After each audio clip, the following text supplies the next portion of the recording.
Ito, dinala customer, kadadala lang ngayon, ayan nakita nyo, yan, on lang natin, ayan, 3210, titingnan natin, mag-blink daw to tapos titingnan natin yung error sa computer, kasi doon lang nakikita sa computer kung ano yung ilalabas ng computer or laptop na error, kung service required ba yan, paper jam ba yan, yun, yung nagtatanong, minsan sa cellphone naka-cellphone siya wala pong makikitang error sa cellphone.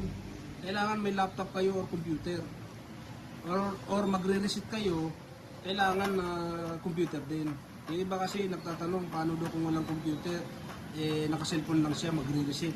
Ayan. Ayan Naririnig nyo? Ayan. Kaya hindi lahat mo ng blinking i-reset agad.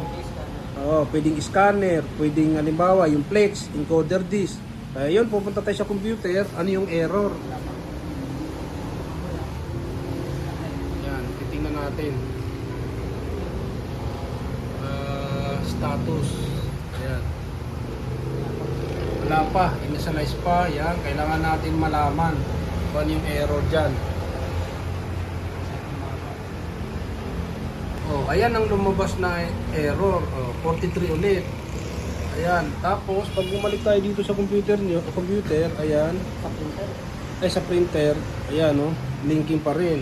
Kaya minsan kapag kung kanina kasi printer is busy, kung nag-normal yon, normal siya, ibig sabihin nagbo-blinking pa rin, baka scanner. Pero ito kasi blinking, tapos na siya mag-initialize, tapos ito na yung lumalabas. Yan. Encoder disk na yan or sensor strip. Kailangan nating linisin or palitan kung may mga tama na. Yun, dapat pinapacheck nyo sa mga services or printer tech para malaman kung ano yung talagang error.